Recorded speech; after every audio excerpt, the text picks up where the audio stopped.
اللہ نے قسمیں تو بہت کھائی ہیں، کبھی صبح کی قسم کھائی ہے، کبھی ظہر کی قسم کھائی ہے، کبھی عصر کی قسم کھائی ہے، کبھی رات کی قسم کھائی ہے، کبھی اس نے نبی کی قسم کھائی ہے، کبھی سورج کی قسم کھائی ہے، کبھی چاند کی، کبھی ستارے کی، کبھی گھوڑے کی ٹانگوں سے اڑنے والی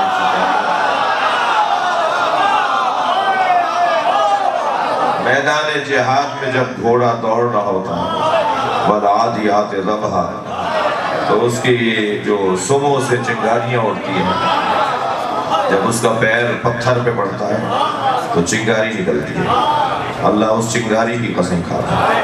پھر اس کی سانس لینے کی جو آواز آتی ہے، تیز دوڑنے والے گھوڑے کی سانس کی آواز آتی ہے، اللہ اس سانس کی قسم کھا رہا ہے۔ مسلمانوں کو یہی تو سمجھانا چاہتے ہیں کہ اللہ گھوڑے کی قسم نہیں، گھوڑے کے پیروں کی قسم ہے۔ اللہ گھوڑے کے سانس کی قسم کھا رہا ہے۔ تو جس گھوڑے کی اللہ قسم کھا رہا ہے وہ ہمارے باہر بیچ جد میں چلنے والا گھوڑا نہیں ہے۔ وہ ابھی ہم آ رہے تھے رستے میں ہمیں کئی گھوڑے دوڑتے ہوئے نظر آئے، یہ ہر گھوڑے کی قسم اللہ نہیں ہے۔ ڈھونڈو نا وہ گھوڑا کون سا ہے۔ وہ جس گھوڑے کی اللہ قسم کھا رہا ہے وہ گھوڑا ہے جس کے پشت پر علی جیسا مجاہد ہے،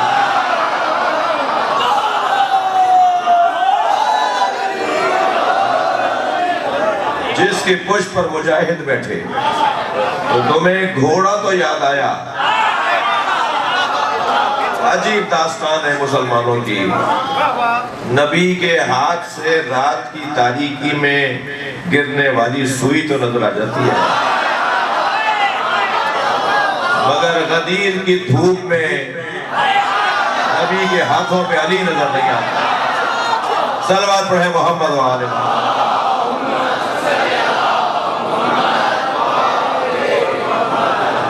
توجہ کر لیا آپ؟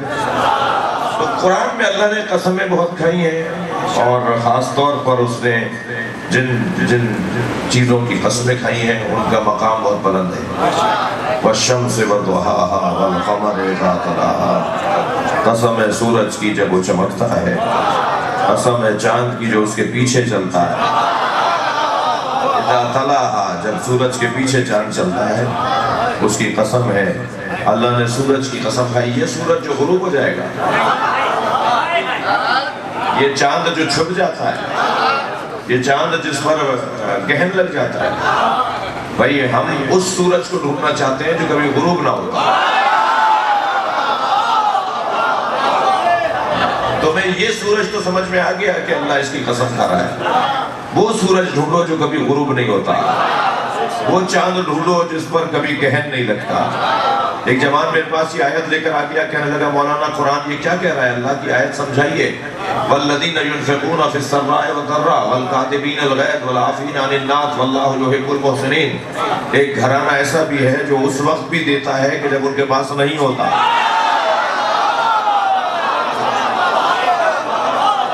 ان کے پاس پیسہ نہیں ہوتا تب بھی دیتے ہیں، اور پیسہ ہوتا ہے تب بھی دیتے ہیں۔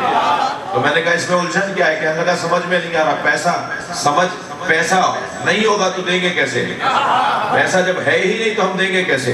میں نے کہا نہیں، شجاعت کا تعلق باستینوں کے لوٹنے سے نہیں ہے، اور سخاوت کا تعلق پیسے سے نہیں ہے۔ تم سخی ہوتے تو تمہارے پاس پیسہ ہوتا۔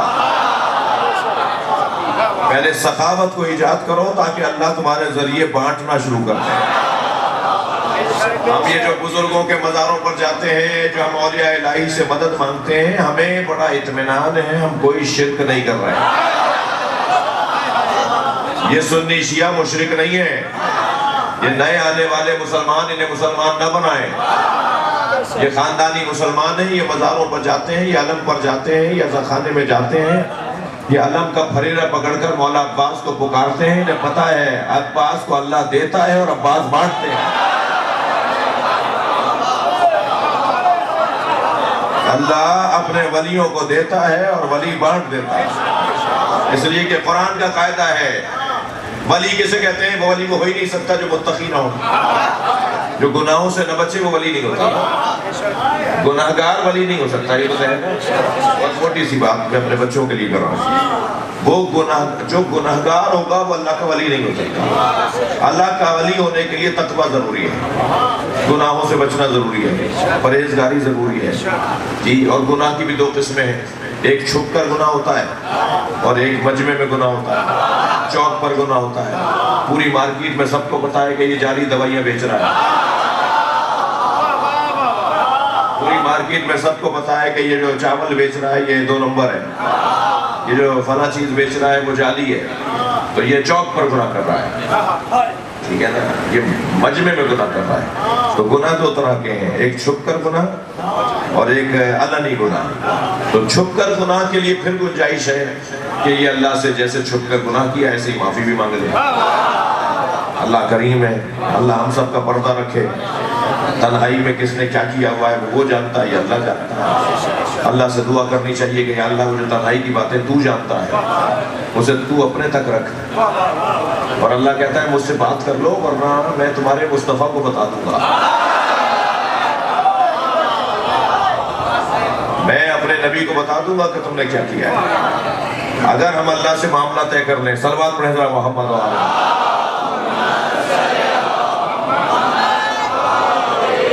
جو باہر بھی دوست بیٹھے ہیں جو اندر مل کر صلوات دیا کریں۔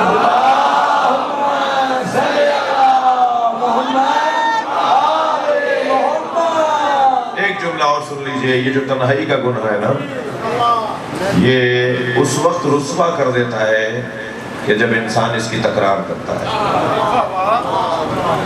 جب یہ تکرار ہوگی تو پھر یہ رسوائی کی طرف لے جائے گا، پھر اللہ حجاب ہٹا دے گا، پھر اللہ پردہ ہٹا دے گا، اور جب پردہ ہٹے گا تو پھر منہ دکھانے کے قابل نہیں رہے گا۔ میں نے کتنے ہی لوگ دیکھے ہیں کہ جن کا گناہ جب عام ہوا تو وہ شاید زندگی گزارتے 20 سال اور 1 ہفتے میں مر گئے، شرمندگی کی وجہ سے مر گئے۔ تو اللہ سے دعا کرنی چاہیے کہ اللہ جو تو جانتا ہے وہ ہمیں معاف کر دے، تکرار ہم نہیں کریں گے۔ توجہ چاہوں گا، ایک مولا کا چاہنے والا شراب پی کر نکلا، بچی بھی بوتل بھی ہاتھ میں اٹھا لی کہ آدھی گھر جا کے پیوں گا، کسی شراب خانے سے نکلا، سامنے مولا آ گئے، مولا کو کیسے منہ دکھائے، تو دیوار کی طرف موڑ کر کھڑا ہو گیا کہ مولا پیچھے سے گزر جائے، پہچانے نہیں کہ میں کون ہوں۔ مولا اس کے قریب آ کے کھڑے ہوئے، مولا نے فرمایا تم نے کوئی گناہ کیا ہے، ہم سے منہ نہیں موڑو۔